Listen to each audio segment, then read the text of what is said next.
ñi ngeek Thierno Amadou Diallo moo nekk ki nga xam ne moom la ñu tuumaal ci mbiru Kilifeu ne moom moo filmé ki nga xam ne moo di Kilifeu ba tey jii li ko dal ko Thierno bàyyi nañ ko moom génn na am na liberté provisoire léegi Thierno li ma lay laaj moo di est-ce que yow mesuré nga coow li fu mu toll ak ni nga loree ñi nga xam ne ñoom ñooy Kilifeu ak Simon. waaw Pape Alé maa ngi lay nuyu di la sant di kontaan aussi ci wax bi ñuy waxtaan nii mais yàlla rek moo mën a lore du doomu aadama kenn mënul lor doomu aadama soo jéemee lor doomu aadama tamit day fekk suñu borom bi ànd ci Kilifeu su ma diggante ak moom si jëm boppam xam na ni aw ma benn intention pour lor qui que ce soit muy Kilifeu muy keneen parce que man yàlla bindeewu ma noonu waaw loolu ma leeralal la ko mu leer ci yow. waaw loroo ko mais à partir say vidéo la li ko dal ko tey ji. waaw vidéo yi xam nga vidéo yi avant tout sax man li ma bëggoon njëkk a def mooy di remercier waa Rebeuss ña ma nekkaloon ca kaso ba ñu ma yéene woon ma gaaw génn la parce que au moins ñooñu xam nañ ma bokk naa ak ñoom ay guddi yoo xam ñoo ko bokk nekk ay journée yoo xam ñoo ko bokk nekk aussi affaire Kilifeu sama rakk la sama xame la parce que moom mu ngi naan ay xarit lañ depuis ñu nekk xale non Kilifeu ay xamel lañ duñu ay xarit parce que Kilifeu xaw ma jabaram xaw ma ay doomam mosuma dem ngénteem Kilifeu caat moo ñu boole caat moo tax ñu xamante bi ñu caat présenté ma xam waa kër Kilifeu ba jour bi ñu police wooyee di ñu entendre Kilifeu ci boppam moo ubbi làmmiñam ne kii sama yaay bi muy génn àdduna moom la mujjee ñaanal ci loolu hôpital donc loolu mënul am suma diggante ak Kilifeu man may filmer Kilifeu pour génne ay vidéo am déedéet Kilifeu xam na lu tax mu filmer ko xëy na peut-être sénégalais yi duñ ko xam te soxlawul tamit ñu koy xam demewul noonu bi may filmer Kilifeu c'était juste entre man ak Kilifeu. mais Thierno boo waxee loolu dafa am lu ma lay laaj mais soo xoolee ni nga ko filmer Kilifeu yëgutoon na ñu ngi ko doon filmer. waaw kon boo ma waxee ne buñ ko filmer dafa mel ni da nga làq portable bi di ko filmer. non xam nga loolu déjà bugguma si woon sax yee yàbbi ndax Kilifeu porté na plainte jëlee nañ ma prison yóbbu nañ ma laaj ma donc loolu bu ma sañoon comme enquête baa ngi en cours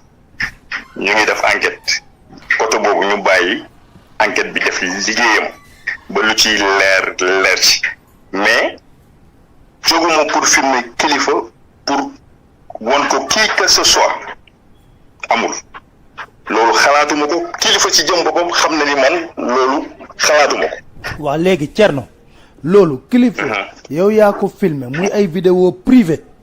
normalement mais vidéo yooyu nan la def ba daanu ci loxo site internet ba site internet boobu di ko génne. waaw loolu nag liggéeyu police la parce que bi muy am loolu maa ngi woon ci kaso bi maa ngi woon quarantaine aussi aw ma woon possibilité pour woo ma Samba wala pour woo ma Demba nekk naa prison bi ay jour soog a xam ni yow affaire vidéo génn ndax jour bi ma amee accès pour woote samay frère samay sœur ñoo njëkk a tàkk sama kaw affaire bi metti leen lool ma toog ay guddi yu ma nelawul ndax li vidéo yooyu génn mais nag comme que lii am na ba pare yàlla def na moom porté na plainte waaw nañ xool rek xool fu muy mujjee xool lan la ci ban liggéey la ci police. ci loolu tamit Thierno vidéo yi yow mën ngaa waat ne du yow yaa ko joxe parce que ñu bëri ñu ne ci yow ci complot nga bokk. waaw xam nga fii nag dañoo nekk ci dëkk boo xamante ni comme ni ko suñu benn xarit buñ bokkal nekk fële chambre 28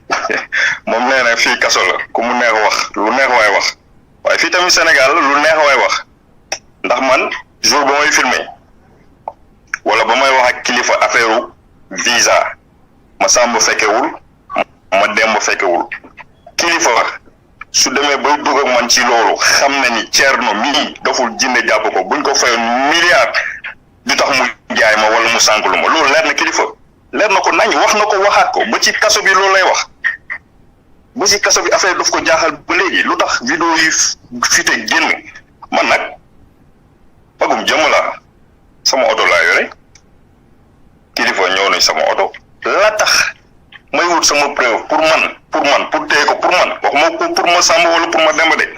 ma téye ko pour man maa ko xam te loolu wax naa ko police ba ma enquêteurs yi wooyee wax naa leen ko leeralal naa leen ko xëy na ñu nangul ma ko xëy na ñu bañ ma ko nangul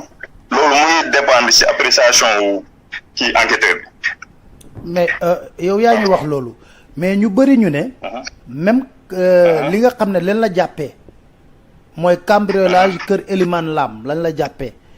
cambriolage kër Elimane Lam boobu ñu ne loolu yëpp plan la boo leen teg pour mën a jot ci kilifa.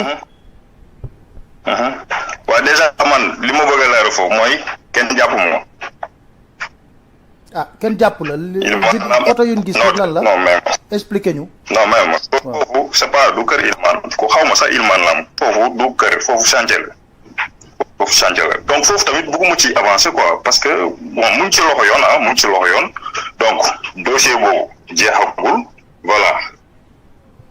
waaw mais xam nga tey jii lépp bu nekkee ci loxo yoon nga bëgg a leeral askan wi tamit day doy waar nga bëggoo cee sori ñu bari ñu ne lii dal kilifa nii mooy loo xam ne da ngeen ko togg lu yàgg pour yàq deru Y'en a marre ak tamit tuumaal kilifa. waaw loolu amul Pape Alé xam nga comme li ma la wax rek nee naa la fii Sénégal lu neex waay wax amul problème mais yàlla xam na yeneen bi xam na man xam naa kilifa xam na. mais ñun sénégalais ump nañu te am na tey jii lu. su doon yàq der la 2011 ba muy neex xaalis bi di daw ci dëkk bi. boobu la seen der doon yàqu mais du jamono yii nii. lan nga bëgg a wax foofu li ma bëgg a wax foofu xam nañ ñoom kilifa xam na caat xam na bu doon yàq rek la ñoom yàq 2011 boobu Ablaye Wade ba muy neex xam nga Ablaye Wade moom loxo bi dafa gaaw bi muy neex soxla leen ñoom ndax tey bu fi Ablaye Wade di jógee yàlla ak ñoom caat la ñoom kilifa bu doon loolu la rek jamono yooyu laa ko doon def. mais jamono yooyu ba tey jii maa ngi sant yàlla ànduma ak malfaiteur ànduma ak bandi fréquenté wu ma milieu bandi dew ma boîte yàlla baax na la mais Thierno ñu bari da lay tuumal ne yow li la gën a xamee jàppoon nañ la section de recherche ci wàllu cambriolage loolu moom jaaxal na ñu bari jàppoon nañ la ci wàllu cambriolage comme li ma la wax xam nga fii am na loo xamante ni du ma ci mën a sori ndax dafa nekk ci loxoy enquêteur ñi enquête buñ enquêté nag seen enquête ba jox ko yoon mooy apprécier ne lii la wala lii la ku boot bukki foo jaar ay xaj mbooloo waaye dafa fekk nag ma boot ay bukki. waaye mais léegi vidéo yi nan la def ba génn parce que da nga ne enquête la sa portable nekkutoon ak yow wala dañ ko nangu ñu bari ñu ne yow vidéo yi nga jaayee ci li nga xam ne moom sa liberté moom nga jëndee sa liberté. waaw non mun loolu c'est-à-dire xam nga aussi dañu waxante dëgg man mënuma jaay ay vidéo wala am ku nekk sama ginnaaw moo yor ay vidéo may nangu di dem kaso magum jëmm la dofuma ñi wax nii yëpp gënuñ maa bëgg lu neex. gën maa bëgg samay mbokk tey bu ma yoroon loolu mu mën ma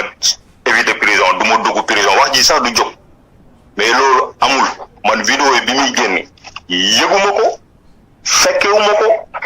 maa ngi woon rëbës quarantaine maanaam buñ la jàppee police wala gendarmerie buñ la jàppee jamono Covid bi nii buñ la jàppee yóbbu la prison quarantaine lañ lay yóbbu doo am accès woote doo mën a woote doo mën a gis kenn. sa portable kan moo ko yoroon. xam nga man comme li ma la wax rek wax naa ko enquêteurs yi ba may génn sama kër jabar ak ay doom laa ba dem ci rendez-vous yóbbaale téléphone ba amoon defoon samay vidéo gendarmerie ba ñëwee fekkuñ ci man dara lañ fekku ci man dara maanaam gendarmerie bi ñu jëlee dugal ma ci oto fekkuñ ci man téléphone fekkuñ ci man lenn lañ fekku ci man donc fa téléphone bi vidéo yi kooku génne man moom ump na ma te bu doon sama sago nag wala bu démb doon tey su may toog ak kilifa sax xool du ma sax toog ak moom di wax yi nii bu démb doon tey du ma toog ak kilifa di wax yi bu ma ko séenee sax dinaa taxaw ba mu romb mu ma soog a dem parce que lii musiba la mujj jur musiba bu rëy la mujj jur ci côté am ak sama côté suñu famille kenn nelawatul kenn lekkatul kenn naanatul maa ngi sant aussi samay mbokk quoi. mais ci loolu Thierno ma laaj la rek est-ce que yow mbir mi naqadi na dëggantaan est-ce que naqadi na la yow. non weesu na naqari weesu na foo ko nat weesu na ko kilifa comme li ma la wax kilifa xam na ma ba ci kaso bi ba bi ñuy dem police ba bi ñuy defeere lu rafet la mos a wax ci man lu rafet la mos a wax ci moom parce que tey booy xool kilifa wax naa ko nee naa man kilifa tey su yoroon sama 50 millions mu jóg pour nax ma problème bi am kilifa bu doxantu woon rek ñëw ne ma grand wala mu woo ma téléphone ne ma grand maa lekk sa xaalis maa tey barke Rasulullah fa lay yem dama koy sax ree parce que xam na ni man xaalis fukkuma kilifa xam na ni xaalis fukkuma doom ñoon ñi ma xam ñëpp xam nañ xaalis fukkuma xaalis yóbbuwuma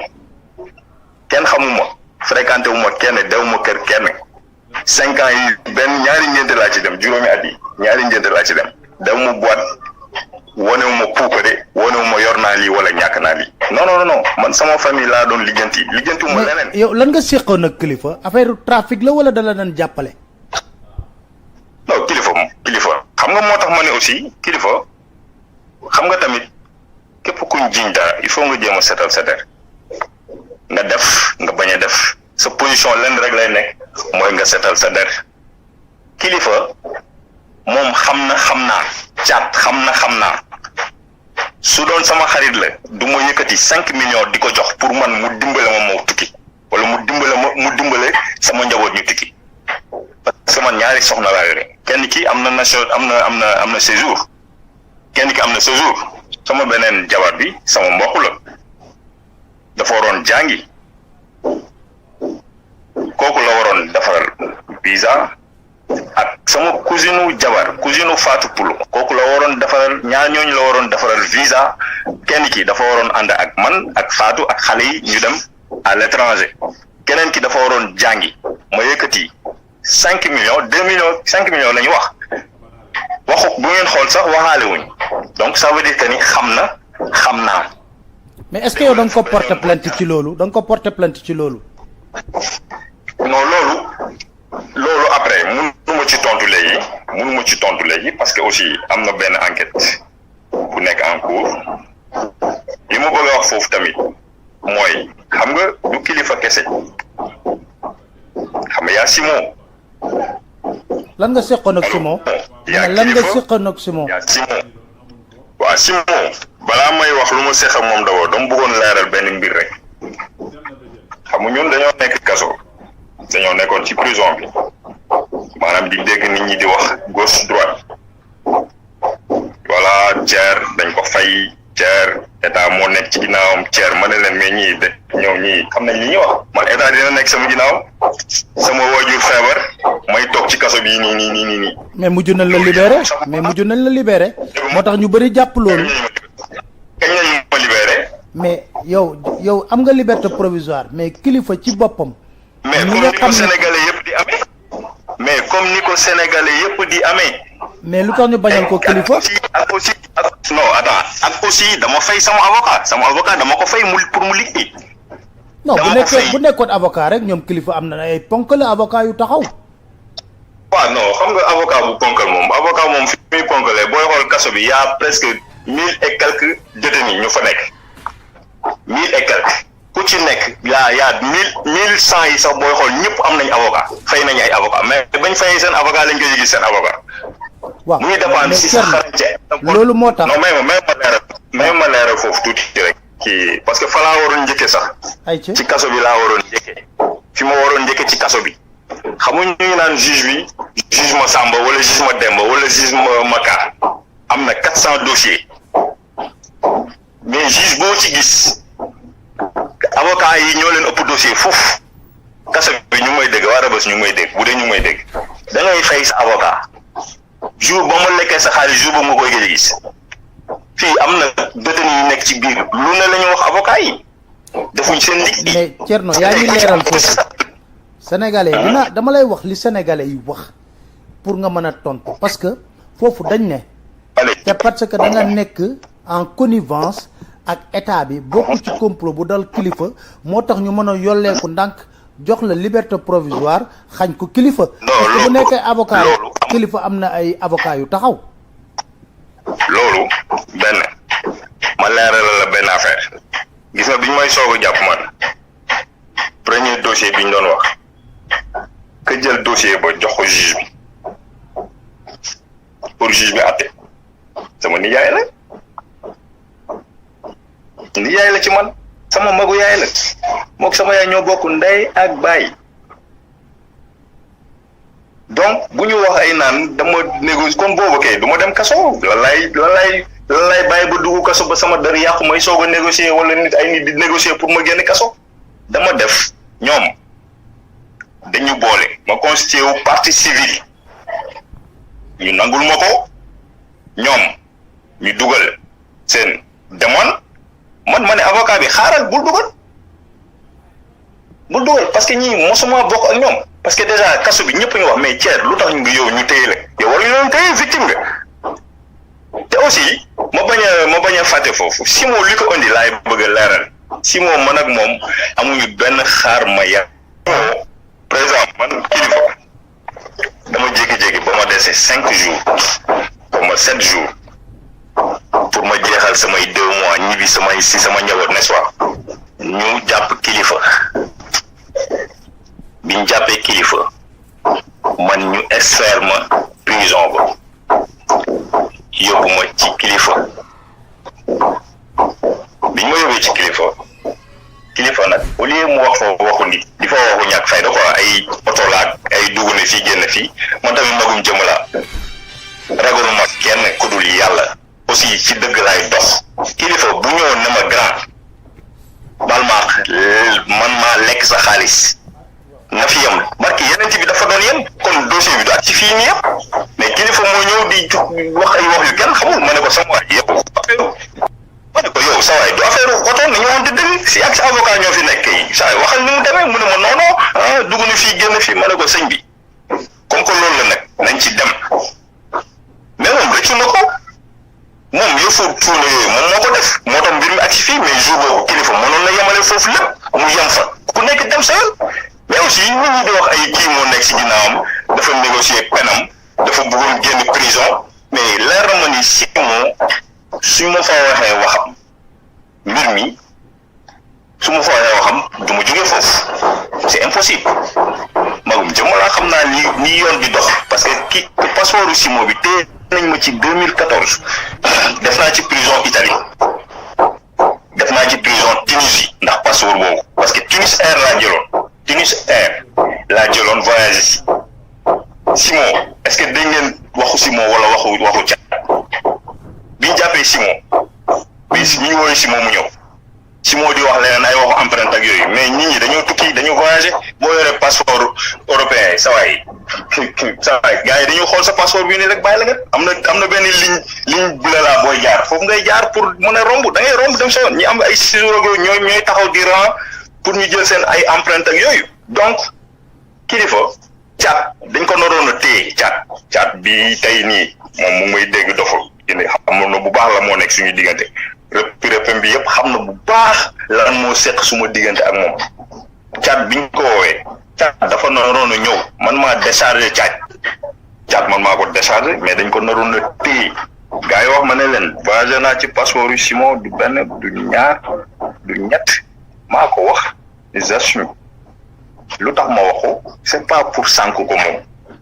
mais pour ñi leen di seen conseil yi leen di dugal naan leen ay non wax leen lii wala sawaa ji dafa nekk di négocier am na ku nekk ci ginnaawam su doon loolu la waxu Simon du ma ko fa tudd ma ñibbi dama doon ñibbi bu doon waxu kilifa la rek la ñibbi naa bu yàgg kon waxatuñ wax bii nii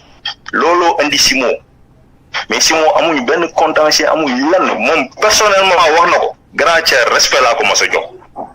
ñu waxtaan ak ay détenu foofu grand tiers respect laa ko mos a jox mosuma woo ma bañ a jël moom ci jëm boppam nee na par rapport ak kilifa bi mu doon woo du ko jël parce que coow li yëpp bu agsee fii kilifa dama ko doon woo du jël téléphone am di ma jox ay rendez-vous di ma faussé su ma ko bëggee jot il faut ma jël beneen téléphone woo ko ci mu jël su xamee ni man la mu coupé. waaw mais xam nga lu déclenché mbir yëpp vidéo yi la. vidéo yi nag moom lañ bëgg sénégalais yi xam kan moo ko joxe. xam nga vidéo ba mu dem ci parce que man boo joxul site internet ay vidéo mënu koo génne. non site boobu xaw yàlla bi ma tiim seddal nii site boobu jour boobu laa xam site bi nu mu tudd. parce que man ba tey jii lijjanti woo kan moo joxe vidéo yi.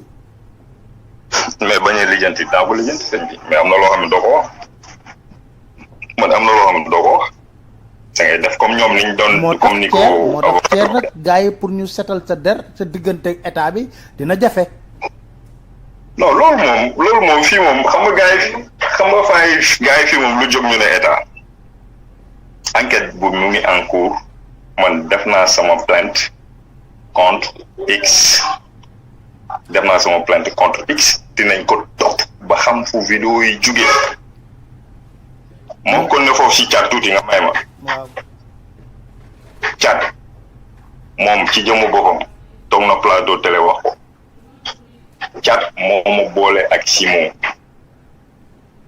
Cat moo indi suma kër Simon Cat moo ma présenté Simon sama kër agent Phoenix moo fa nekkoon je paye 450,000 sécurité ñooñu ku fa dugg dinañ enregistrer sa tur ku fa fay génne dinañ enregistrer sa tur Simon bi muy ñëw sama kër la ko fa indi woon ak Cat ñoom xam nañ man xam naa yàlla xam na donc du fii la ay toog tey naan ay non lii moo ko fi indi woon non jaru ko. Caat dañ ko naroon téye moom tamit